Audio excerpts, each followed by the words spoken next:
do what it is you want them to do. And following that, I want to lead a brief discussion of some of the opportunities we have as a community in terms of taking advantage of an election year. We have a nice batch of elections coming up this fall, and there are some things we can do this fall that would make our lives much easier subsequently. So with that in mind, I want to introduce someone who in the last couple of years has emerged as one of the real superstars of bicycle advocacy in California and beyond. Her ambitions are not limited really to the borders of Marin County or California. It's been my real pleasure to work with this extraordinarily talented woman who is making a huge difference in her community.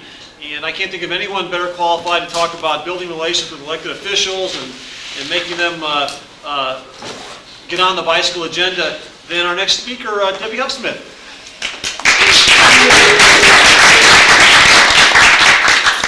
Thanks, Chris. Yes, I'm going to teach you the tricks of the trade today. Chris asked me to do and impart some words of wisdom. And I wish I could tell you, here's a bag of tricks, here's a magic wand. You're just going to go in there and talk to the elected officials and poof, they're going to do everything that you want them to do as far as bicycling goes. But unfortunately, it's not as easy as that. I would say that some of the things that are really, really effective, and the first thing that you need to realize when you're talking with elected officials is that these are people, and that the same types of things that come into play when you're making a new friend, when you're making a business acquaintance, when you're introducing a new person to be on your board of directors, those types of social skills are the kinds of things that you need to use when you're working with elected officials. So once they're down to your level, they're not just some starry person up there in the universe that has the magic wand that can do everything that you can do. Then you're in a position to say, you know, I can approach this person and I can ask them for what I want. I see so often that we as bicycle advocates are working so hard for so many different things on so many fronts, and we needed it decades ago. We needed it a century ago. We need it right now, and it's not happening fast enough. And so we're frustrated, and we have a million things that we want to do. And so what comes to elected officials is that we want better bicycling conditions. We want these things that are so vague. What do we want specifically? And that's what the big challenge is. When you're working with elected officials, you need to come up with what your ask is. You need to know exactly what you want. You need to know if you can get it right now based on what the political climate is, because the political winds change based on budgetary cycles, based on if it is an election year, based on what else is going on bureaucratically, based on what's going on personally in the elected officials' lives that you're working with. So those are some things that's important. Another thing that's really important is once you've identified that it is the right time and that you're ready to go and that you know what you want, you need to find who your champion is. Every cause needs a champion. I usually don't go to the entire board of supervisors and get up at a meeting and say, we want this, a bicycle and pedestrian master plan. Sometimes I will lead into that and I'll tell them the benefits of what it would be to have a bicycle and pedestrian master plan, start to lay the groundwork for when my ask is going to be later, so that the elected officials are familiar with me, they're used to seeing my face. But I'll go and based on knowing the strategies of how people have voted in the past, what they've been like when I've heard them speak at meetings, what their workload is at that moment right now, I'll figure out who my person is going to be that's going to be the champion, and then I'll go and approach them and put it on the table to them and say, hey, you know, how about this? We really need a bicycle and pedestrian master plan right now. These are the reasons why, and we think that you're the person that should move this forward. Is this something that you could make your idea? The best thing that you can do is get an elected official to really take charge of something and be like, yes, I want to do this. This is going to be my cause. This is going to become part of my legacy. I know that the Livable Communities Network and the bicycle advocates are getting stronger, and this is going to be something that's going to be respected within my community, and I'm going to take this on. Sometimes they're not ready to do that right away, but if they're not ready to do that right away, that's okay. You have other lists of people from your board of directors, from your city council that you can choose from to approach. But every project needs a champion. It's like what we call in the advocacy world, at least in Marin County, is we call it bottom lining things. Somebody's got to bottom line something on every level, whether it's an action, whether it's a meeting, whether it's something that's going on at the city council. You need an elected official to be your bottom line that's going on at that level. So it's difficult to talk about how to work with elected officials because there are so many layers of them. There's the federal layer. And I recently got back from a trip to Washington, D.C., and I went there to lobby because we want to make Marin County a model bicycling community for the nation. And this idea came up because I took a trip to Amsterdam and other places over in Holland last year, met with a number of the planners from the Netherlands, with advocacy groups there, and they have 30% of people who are bicycling for transportation there. And we don't even know what it is in the United States because we don't do counts. The last census counts, that's about 1%. So how do they get so many people bicycling for transportation in the Netherlands? Do they breed people differently over there? Are there, something, their weather isn't that great. It is flat. There is a lot of traffic in some places. Well, a big thing that helped them to create the shift was that they picked one city, the city of Delft, that had an amazing bicycle plan. And they were ready to go with this plan. And their levels of people bicycling had declined tremendously in the 1960s and the 1970s with major influx of automobile use in the country. And their quality of life was declining. They were looking for some sort of different solutions. And so they decided nationally that they were going to invest money in the city of Delft to make it a model bicycling community and then see how safety improved. How many more kids could they get on bicycles? How many, what type of demographics would change with the amount of people bicycling if you provided for the facilities? And after they put in the bicycle network, or as much of it as they deemed that they could build at the time, they realized that an incredible number of people were bicycling more than ever before, and that the number of people getting in accidents were going down, and that the accidents were less severe. As a result, they decided to increase money across the board, across the country for bicycle expenditures. So what our goal was in Marin County was, actually personally from myself and also from the MCBC, was I decided on my own that I was going to go to Washington, D.C. and that I was going to talk to our elected officials about this. I was going to talk about what happened over in Holland, that we're in a national transportation crisis here in the United States, and that I think that a way that they can help to do this is to fund a bicycle model, and that we have a wonderful bicycle and pedestrian master plan in Marin County. We're ready to go. Give us the goods. So I set out to go make this trip, and nobody else is going, just me. I'm going to Washington, D.C. Everybody's like, okay, good luck. And so there's this conference that's going on down in Monterey. It's Veltex, what was it called? Veltex Sports, and it was happening on St. Patrick's Day. And Patrick Seidler is St. Patrick in my mind. He is the president of Wilderness Trail Bikes. He's the person that sent me over to Holland, and they run an office over in the Netherlands, Wilderness Trail Bikes. He also has a nonprofit called TAM, Transportation Alternatives for Marin, which came up with this idea of the bicycle model project here in the United States and bringing it to the rest of the United States through Marin County, supposedly. So we learned that Congressman Oberstar, who is the bicycle guru from Congress, is speaking down at the Veltex Sports Gathering. So Patrick says, we've got to go, and we've got to get our champion, Supervisor John Kress, to come to this meeting. We need you, we need Joe Breeze, we need me, we need John. And so we do all this finagling, and John Kress has always been very friendly toward bicycling. When we started up Critical Mass Marin a few years ago, he and his girlfriend had come on one or two of the rides, and we had invited him to do so. He was also our champion for getting the bike racks on buses, which was the first big win for the Marin County Bicycle Coalition. So John finagled it, and he got the day off, and he came with us to Monterey, and we went to Monterey, and we got there, and Congressman Oberstar gave this totally tremendous and amazing speech that really emphasized on the way that you get things done is by getting to know people, which is how you get elected officials to work with you. You get to know them, and they know you. You're not going away. You communicate with them. You send your thank you letters. You do all this stuff. And he announces that what they're going to do is they're going to pick from 2 to 5 communities in the United States and make them model communities for Safe Routes to School. We're like, yes, totally about us, bingo! And so I go up to Congressman Oberstar and I said, I'm coming to see you next month. And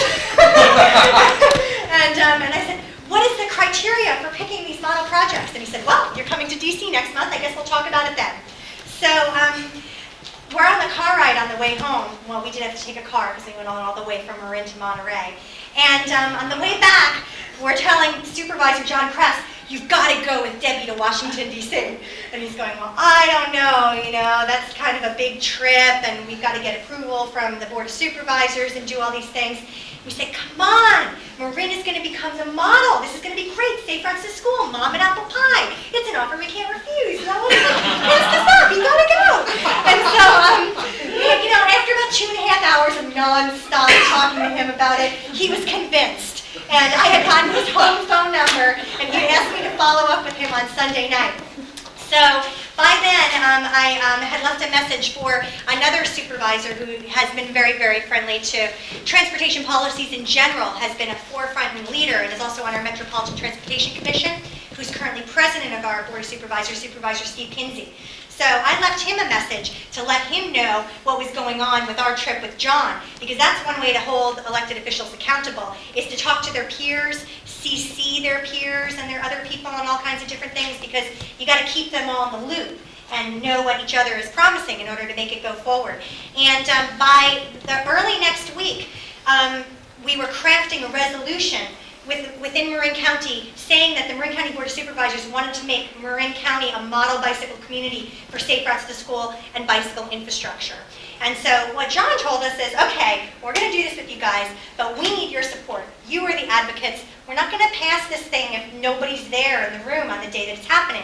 So I want you to bring, a bunch of cyclists to the meeting. So, the way to get people to come to meetings, if you guys haven't figured out yet, is to get on the phone and call them up, because it doesn't work to just send out emails, because that's just too impersonal. We're overloaded with information.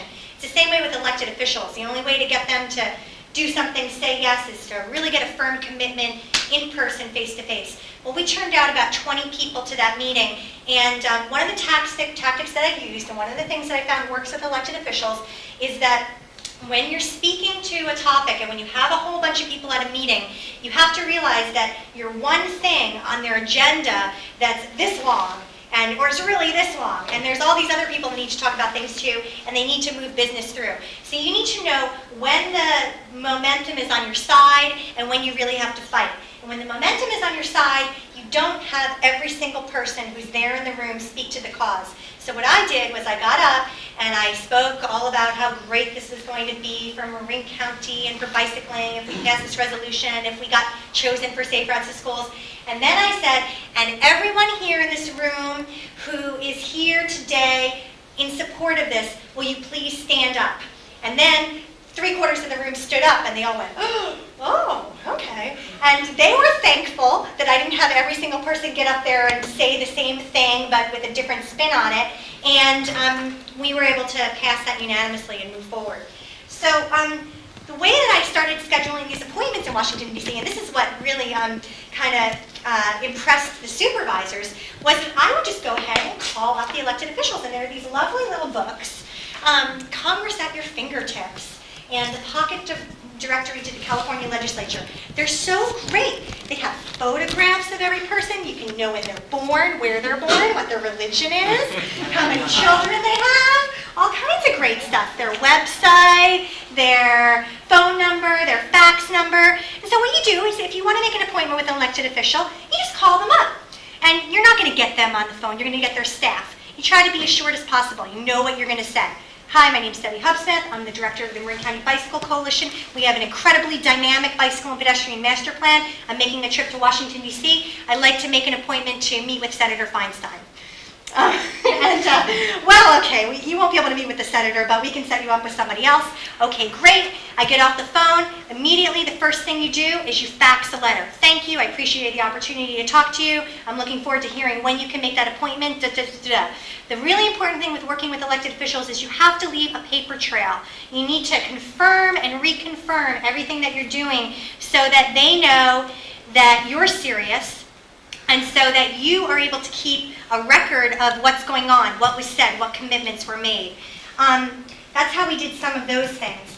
At the local, basically when we went to Washington, D.C., we got all of the elected officials, Senator Boxer's office, Senator Feinstein's office, and Congresswoman Woolsey's office to say, yeah, we think this is a good idea, this model community thing is a good idea, and probably when we work toward the reauthorization of T21, that would be a good time to get it in. Now, okay, I thought, all right, that's good. That's 3 years from now. What's going on in the state? Aha! The state has a huge budget surplus, $15 billion. Do you think some of that should be able to go to bicycling? I think so. So I started meeting with the state people. So I call up Senator Burton's office. I really like to come in and meet with you, the whole thing, da-da-da-da-da. First met with them in San Rafael, then got an appointment to meet with Brian Kelly, his main aide up in Sacramento. No promises from Senator Burton's office. I went to Congresswoman Mazzoni's office, however, and the thing that I laid out on the table, my presentation, and then I had my 4-page sheet, although it's preferable, I say give a 1 to 2-page sheet, which is exactly what you want, and then just have it really highlighted what you want the elected official to do. You want them to do 1 or 2 things out of a meeting that you're going to. You can't give them a huge, long laundry list. So what I wanted Assemblywoman Mazzoni to do was, number 1, endorse what the California Bicycle Coalition, the Surface Transportation Policy Project, Rails to Trails Conservancy, the Planning and Conservation League, all of our big statewide national groups were saying, give us $250 million statewide for bicycle and pedestrian projects. It's less than 5% of the overall governor's $5.3 billion plan. We need it. 1 in 6 traffic fatalities is a pedestrian. 60% of kids used to bike and walk to school 30 years ago. Now the number's less than 10%. A few key sound bites and things like that. That was all she needed to hear. Okay, $250 million for that? Yeah, that sounds really good. Okay, well, this is another thing that we want. Out of that $250 million, we want $80 million for the Bay Area, because the Metropolitan Transportation Commission recommended that we gave $80 million. You take the work that another elected body already said, and you use that against the other legislature to get them to move forward and say yes. Okay, that makes sense too. Okay, well, in Marin County, I just went to Washington, D.C., and we have Senator Boxer, Senator Feinstein, and Congresswoman Woolsey ready to go to bat for us in D.C., but we need matching funds from the state in order to make that happen. So we want 5% of that $250 million, $12 million, for Marin County to jumpstart implementation of our bicycle and pedestrian master plan, with key projects being high-priority commute projects along the Highway 101 corridor. She said yes. So Assemblywoman Mazzoni then was going to write a letter to the governor on my behalf, on behalf of the Marin County Bicycle Coalition, saying all these things. Well, the other thing that I learned from legislators is they're busy. So what you do is you do the work for them. You write the letter for them, and then they sign it. So, so their staff actually asked me to do this. So why don't you write us a draft letter? Well, she ended up signing the exact letter that I wrote. So when you're writing the letter that you want, you have to be very specific, again, and draw it out exactly. I wasn't at this latest media campaign strategy session, but I did go to the 3-day workshop about 4 years ago, and it's the same kind of thing. It's like you've got to put it out there right out front. You've got to know what your goal is and put it out there front and center. Now, all that stuff, we don't know what's going to happen with it. The legislature is still making their decisions, but even if it all falls flat on their face, I've made contacts with these legislators, and I can go back to them and ask them for other things. I already am. Right now in Marin County, they don't want to install share the road signs, even though people are being killed on our rural roads, because they're worried about liability. If they put up a sign, they think that it'll make them liable. Well, part of our windy roads, like Highway 1, are in the jurisdiction of Caltrans. And so that is something that's run by the state. And so I'm going to get Senator Burton's office and Assemblywoman Mazzoni's office to write letters to Caltrans, District 4, saying put up these signs. And then we've got the Human Rights Commission, which is an appointed commission in Marin County, which recently passed a resolution saying being able to walk and bike on our streets is a human right, and that they want these signs getting put up.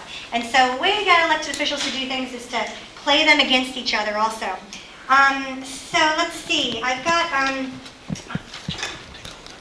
okay. I wanted to just run down a few things, and I didn't pass out this sheet in advance because I didn't want you to read it all while I was doing it, but I will give this out later. Again, the first thing that you need to do is define your goals. Okay, you have a master plan, pick out what in it you want to get. What's the pie that's right there? Figure out exactly what that is, if you can get it, and really have it be reasonable. Come up with examples of other projects that have been done in other communities so that they can know this isn't the first time that something was done. If it is the first time that something's done, that's okay too. Like I founded an organization called Go Geronimo, which is basically a registered hitchhiking program. People stand on the side of the road and hold out ID cards and then get picked up from other people who are driving by, because I live in a rural community, and after I wrecked my car, I wanted to stay there and I didn't want to get a car, and so we figured out a way to do it. Had never been done before, but it has been done now. So even if it's never been done before, just go and try to do it anyway. But if you can get examples, the closer they are, the Bay Area, the state, the better. Know your numbers and your benefits. It's really important to know how much your project is going to cost. Know what the revenues are going to be if you bring it in. If there's any way to know how it's going to decrease traffic, if it's going to benefit schools, what kind of jurisdictions it's going to benefit, those are all important things that should be in a fact sheet that you have. So as soon as you get off the phone with someone and you're making an appointment, you're faxing them information about it. They have it, something there in their hand. It becomes a lot more real when you have something that's tangible. And the numbers are sometimes like the main thing that get elected officials to do things. I was trying to get them to form a bicycle and pedestrian master plan in Marin County through the Marin County Bicycle Coalition. We weren't getting anywhere because the county wasn't going to use their budget. I couldn't find any planning money anywhere. Everything's capital money. Finally, I went to MTC and I called up Lizzie Kemp, who I'd seen at some of the CMA meetings, and I said, you know, I actually was over at the SFBC. I'm over here at the San Francisco Bicycle Coalition office. I know it's really last minute, but I was just wondering if I could stop by over in Oakland and talk to you for a couple minutes about funding and stuff like that.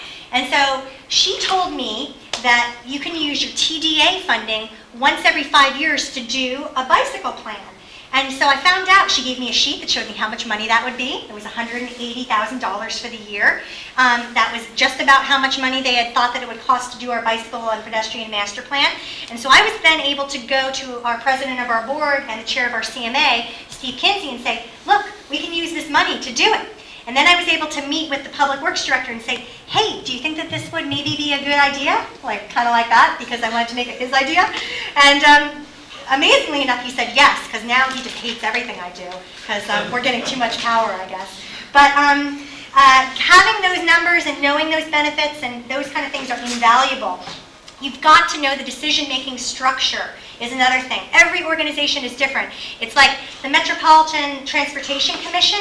They basically rubber stamp everything the staff says. And so you've got to work the staff if you're dealing with the MTC. When you're working over at the county, you have to know that the public works director holds almost a lot of the power over there. And so you got to be careful not to step on their toes when you do those kinds of things. In certain situations, like the Golden Gate Bridge District, they have a committee, a bus passenger advisory committee. We were trying to get bike racks on buses. We were doing critical mass. We want bike racks on buses. We were hammering from the outside in. Give us this now. We didn't think we were getting anywhere until all of a sudden the bus passenger advisory committee recommended that they put bike racks on buses.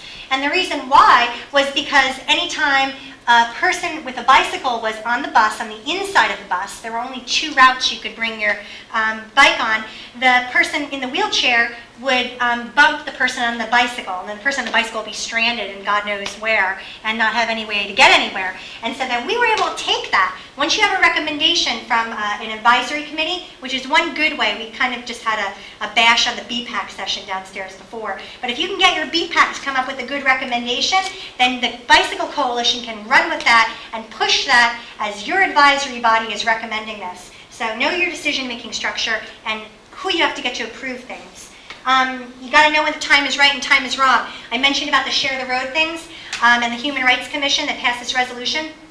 I've told them not to go public with it yet, because right now our Public Works Director is sitting on our final bicycle and pedestrian master plan.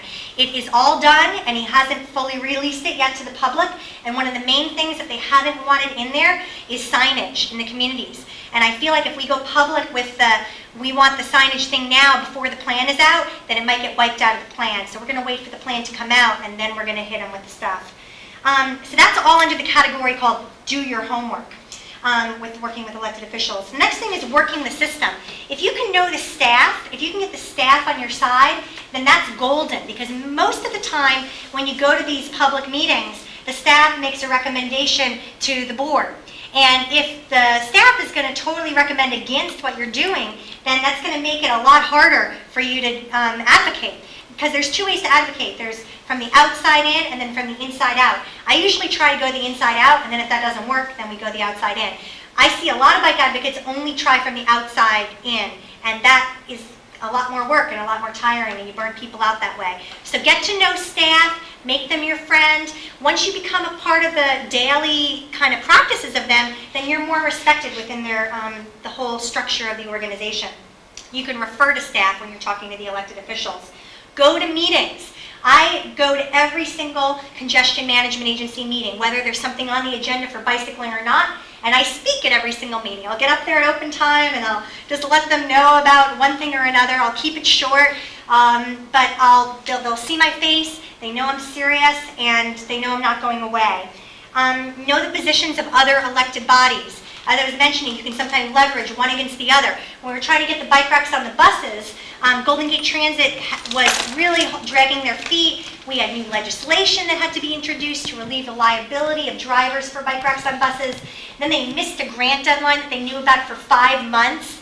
And so we were just going crazy. They said they were going to delay the program another year. Well, what we did is I worked with Leah, and we got the Marin County Board of Supervisors and the San Francisco Board of Supervisors to both issue resolutions saying that Golden Gate Transit should put the bike racks on buses now.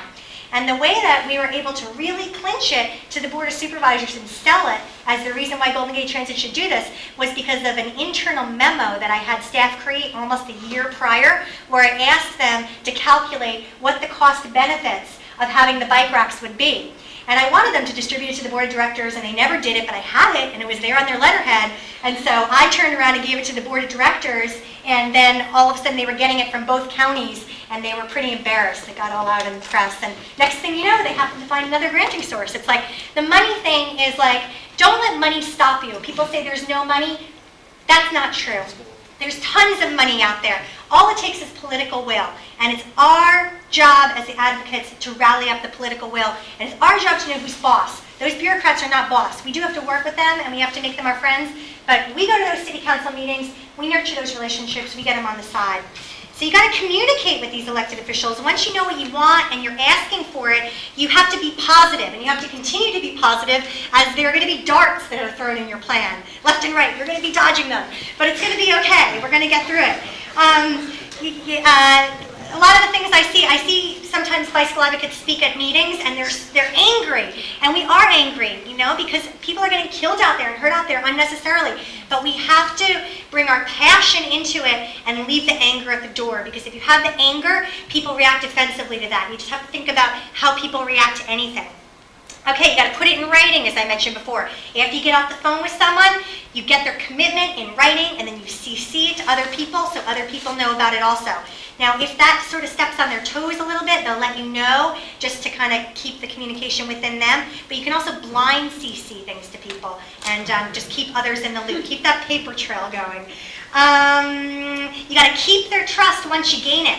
So when I'm doing a campaign or something, and I feel like maybe like pulling out some big action or something like that, I'll call up the supervisors who are my main people who get stuff done for me, and I'll let them know of my plans. And I'll be like, listen, we're going to be having a rally down at the Richmond Centerville Bridge. I just wanted to let you know, and we're not going to storm the bridge, but we are going to be saying this, this, and this. So don't be surprised.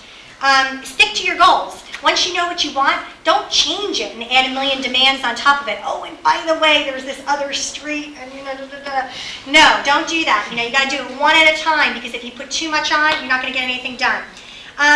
Okay, and then the last thing is working the outside in. You've got to collaborate with other groups. Elected officials, their main bottom line is, am I going to get the votes? Am I going to get elected again? Is this going to be good for my record? Is this going to be bad for my record? You got to show them that it's going to be good for their record. It's not your job to get these people out on a bicycle. I mean, it's great if you can get them out for a bike to work day, things like that. I know that they got Mayor Shirley Dean out from the Berkeley City Council. They took a terrible picture of her, though. She looked terrified on the bike. I don't know if anybody saw it. But you don't have to change these. You don't have to change these people's hearts. You don't have to make them bicyclists. All you have to do is change their mind. And so a way to do that is to get a lot of other groups to say the same thing you're saying. So you can develop a sample resolution and get neighborhood groups to pass it, schools to pass it. Make it easy for people. Just, with email these days, it's pretty easy. You write a sample letter, other people send it in. You keep copies of those letters. You can send them to the press. You can give them to elected officials. Be visible. Work the media scene, like the workshop that was going on in here last night. The media is really, really important. You also cannot trust the media. Just know you can't trust the media, but try to work that angle. And then work to get your own letters to the editor in, because you can get those in your own voice. And you can also develop a network of getting other people to send letters to the editor in. And then lastly, I want to say, don't forget about direct action. Direct action is a very, very important strategy of how we're getting things done. The East Span on the Bay Bridge, the new East Span, if it ever gets built, has a planned bicycle lane. Now, it's not exactly where we want it. It's right next to traffic, but it is going to be there. And this is a monumental decision. And this happened from a number of advocates, especially Jason Meggs, who's been doing the filming downstairs a lot, from going to meetings and hammering about it, but also for doing direct action, for biking the bridge and getting out there and making the media and bringing it up to this level of awareness where everybody knows about it. That, oh my God, we are in a transportation crisis. People are waiting for 45 minutes every day at the toll plaza, and these bicyclists just want to get on the bridge. My goodness, these poor bicyclists, we should just let them on. You got to work the media, work the direct action, get everybody on your side, and stick with it. So I guess that's my advice. Thank you, Debbie.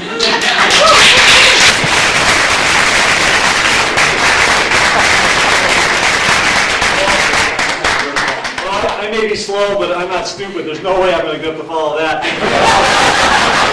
But I do want to give people a chance to ask Debbie some questions. David? Yeah, I got a question. Debbie, do you get all concerned that if you're in the face of elected officials too much, they'll react, oh, there's Debbie again, rather than, oh, there's a concerned citizen with a serious issue? Do you sometimes not speak at a city council or not do something just so you're not in their face all the time? No, I mean, I want them to know that I represent 10 different bicycling clubs and organizations that have 4,000 members, and that this is part of their constituency, and that I'm always being polite and respectful, and I'm staying succinct and to the point, and I'm bringing up new points, and I'm careful about the way I do it, but they know I'm not going away, so that's part of the power of it, is that you're always there.